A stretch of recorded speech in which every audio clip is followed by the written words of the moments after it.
Mapambano makali yameripotiwa Jumamosi katika eneo la Ruisankuku karibu na Minembwe kwenye nyanda za juu za wilaya ya Fizi na Mwenga.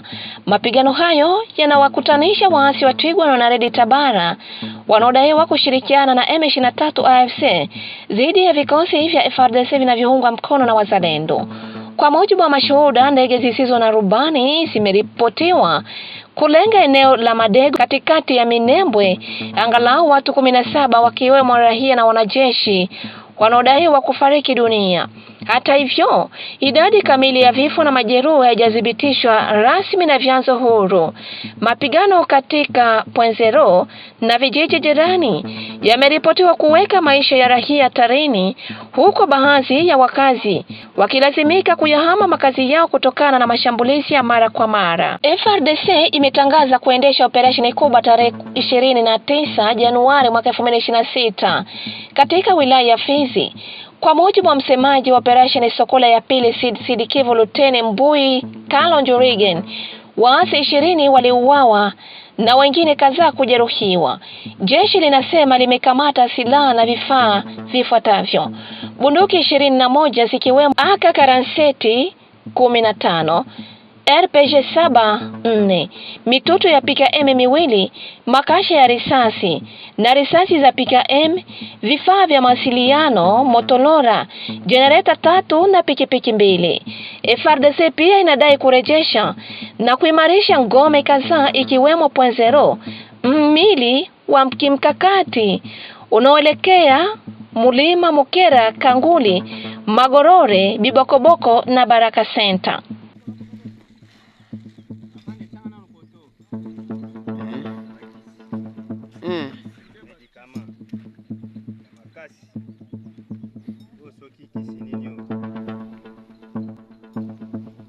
Mnyaranda tiki atitanki atuka tiki yangu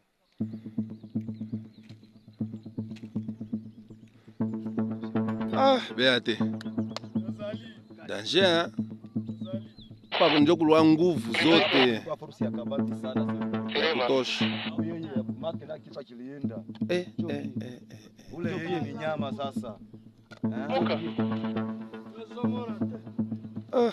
Katika mji wa Uvira, vikosi vya uhandisi vinaendelea na operesheni za kutegua mabomu, vikisema baadhi ya majengo ya umma na binafsi yalitengwa vilipuzi kabla ya kujiondoa kwa waasi hao wa M23 AFC, hatua inayodaiwa kulenga kusababisha hasara kwa raia. Mapigano haya yanaendelea huku mkataba wa amani kati ya Kinshasa na Rwanda ukifuatiliwa kwa ukaribu na wananchi wa mashariki mwa DRC.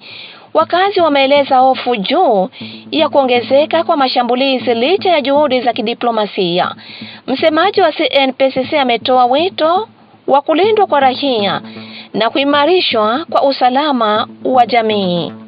Katika siku zilizopita, kwa kuheshimia mikataba ya Washington ya CCLF na vingine, adui Twigwaneho, M23, AFC bar RDF walikuja kuatake position yetu pale Kupwezero, lakini wakati tuliona atuweze funga macho, weze atia population yetu iendelee kutabika vile, sababu bombe de gens zilikuwa ziko zinatoka Kupwezero zinaangukia Kanguli na Nakiele.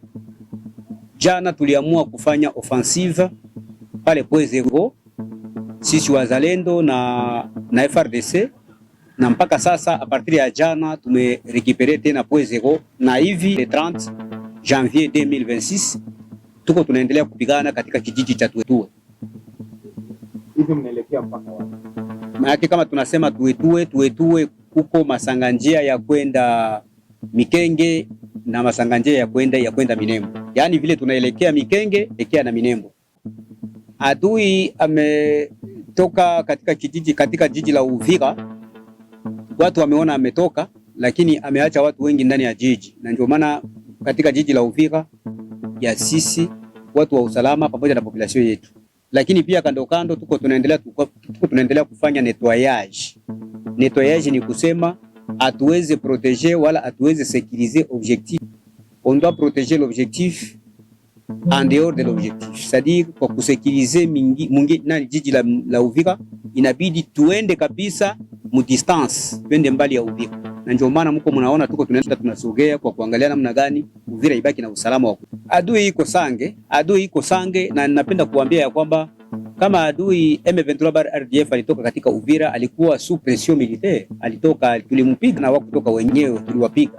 Si mnajua walikuwa walichokuwa Makobola. Sasa Makobola walitoka wenyewe, Makobola wakutoka wenyewe. Sababu wako wanafanya pretest, wako wanasema wao walitoka Uvira kwa kujitoa wenyewe.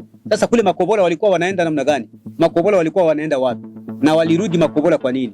Makobola ya kwanza na Makobola ya pili walikuwa kule. Sasa walitoka juu ya nini? Ni kusema walitoka Makobola ya kwanza na ya pili kupitia risasi. Walizidiwa nguvu na sisi wazalendo pamoja na FARDC.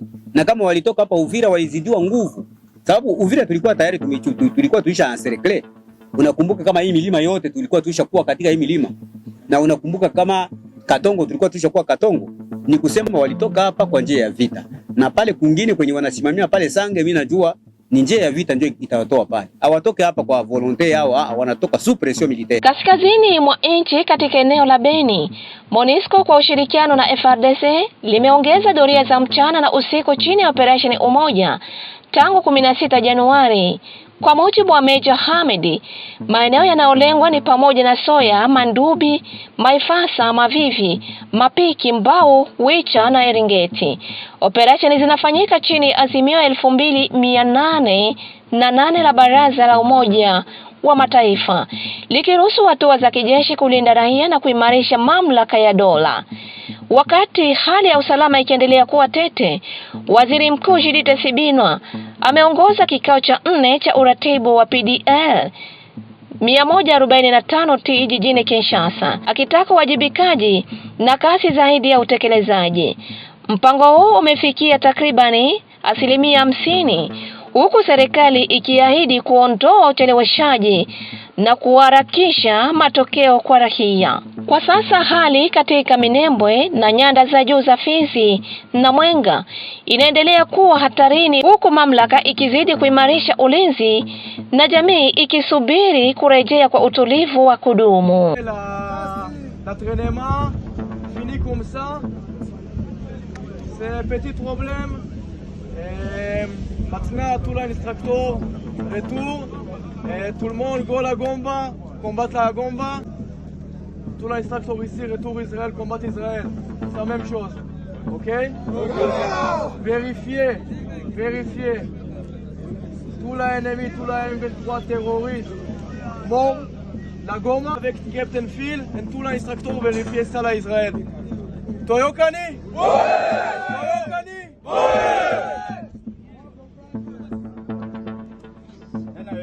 Bonne chance.